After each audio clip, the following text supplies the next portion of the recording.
Sir.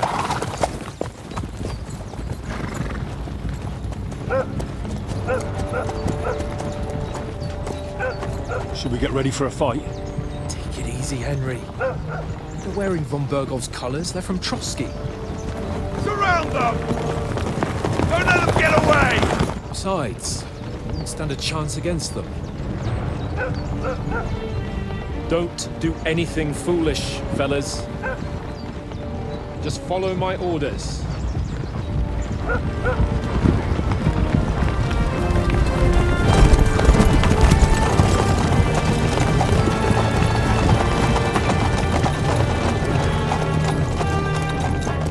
Halt!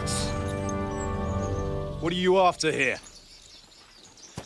Is this usually how you greet visitors, my good man? This is how we greet armed strangers when bandits are pillaging everywhere. Can you not distinguish between a noble and a bandit, sir? It's not always that straightforward these days. Who are you people? Sir Hans Capon of Perkstein. I bear a letter for Sir Otto von Berghoff from my master, Sir Hanush of Lipa.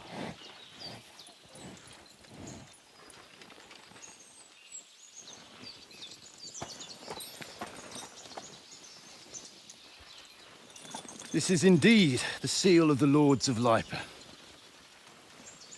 And unless I am mistaken, Lord Hanush of Lipa is on the side of King Wenceslas.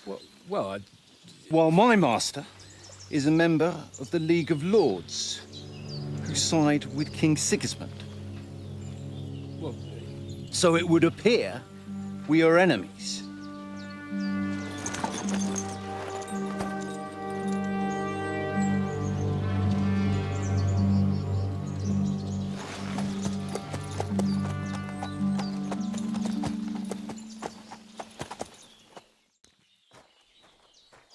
Hi folks, it's Jordan here from VGC, and I recently got the chance to check out a few hours of Kingdom Come Deliverance 2.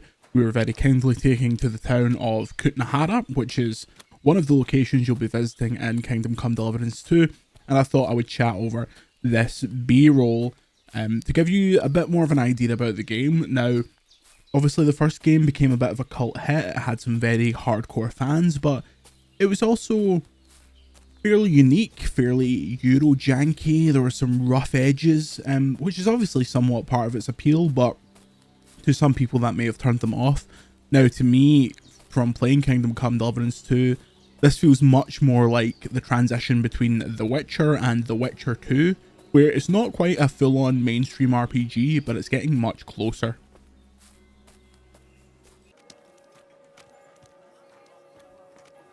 What you're seeing here is some of the exploration in the world. There are two main map areas that are quite large. The previous area was more of a forest. This is in the very detailed kind of medieval towns. We actually got toured around the real Kutnahara, and some of the buildings that are in this game are based on existing buildings, and it's practically one-to-one. Obviously, modern buildings have some advancements, and the buildings in this don't have Wi-Fi, etc. But this is the kind of level of detail you can expect in the world, and I like this approach. I prefer few massively detailed cities than tons of pretty empty ones.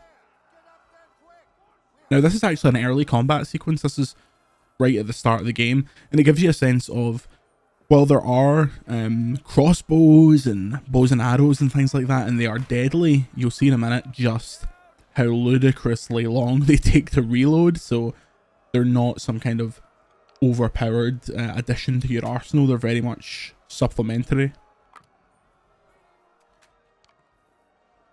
As I say, this is a tutorial section, and we saw this, we saw slightly after this at the beginning of the game. You get to find out what happened to like Henry and his crew, and then we were shot forward into kind of what seemed like a bit of a mid-game, maybe not mid-game, a couple more hours in quest, wherein we were basically tasked with stealing this ceremonial sword in order to legitimize our sword fighting guild that we were trying to create. Now, this quest had multiple parts, the first of which we had to steal the ceremonial sword, which was fun. It was like a stealth sequence, and you could mess it up, and that would impact later in the quest if it was harder or not. And then we had to win a fight with this master swordsman. Well, I didn't actually know you could pick that up. I didn't do that in my demo. This isn't my footage. This was provided to us. Anyway, you had to duel this master swordsman, and then once you proved yourself, you went into a series of duels with the rival sword fighting guild. Now this that's very brutal. I like that. I think that's a scripted sequence though. This sword fighting duel with the rival guild was interesting. However, you have to watch your AI partners fight against the people in the other guild, so it was slightly slow. I'll let this RPG kind of conversation play out for you to watch. Richtig. No man is besser. Certainly not the Kuttenberger Fechter, who falsely call themselves Meister. I am the only true Meister here. If you do not believe me, try me. I challenge you to a duel mit Langschwertern. All right. At least we'll see if you're telling the truth or just puffing out your chest. Wunderbar. I always like a good Kampf. But the Schwerter will be blunt, yeah? We do not want to lose our handsome faces, no? I'll lend you ein Schwert, aber kein Harnisch. No armor, only clothing. That is the best Kampf. Sure. Just training swords. No armor. Works for me. How about eine Wette? Wette? Wie sagt man das? A bet for some Groschen, yeah? If you believe in yourself.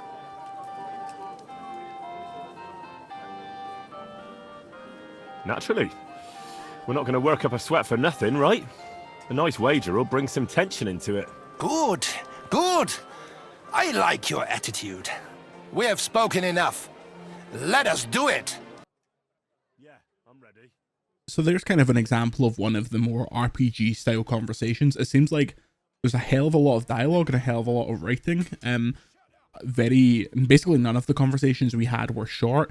As you can see, the combat system from the first game is kind of back. That 5-way system of counters and slashes and stabs. Full disclosure, I found the sword fighting very easy. The window in which to parry is kind of infinite, and you can also pretty easily like stunlock the other person. That may have been kind of a quirk of our demo, but yeah, I found it very easy. Nicely animated though.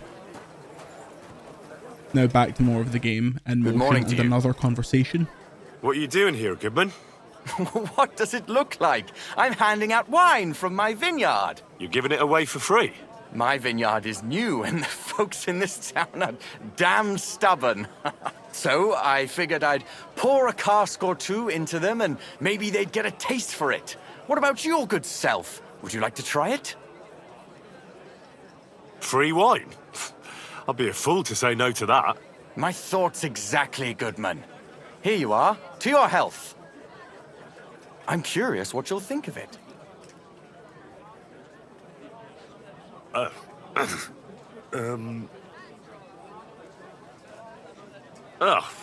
you sure that's wine you poured me? This tastes like... Well, how should I say it? Forgive me, Goodman, but say no more. In vino veritas, and the truth in my wine is that I'm a fool, an idiot whose wife is cuckolding him, whose children can't stand him, and even the dog pisses in his boots every morning. And my wine tastes like dog piss as well. I never should have bought that damned vineyard. If it wasn't for those fucking monks selling their wine everywhere they can, I might have a chance. And not like this. Is there anything I could do to help you? With the dog pissing in my boots? Well, I'm not sure. I tried sticking his snout in it, putting pepper in my boots, and nothing worked.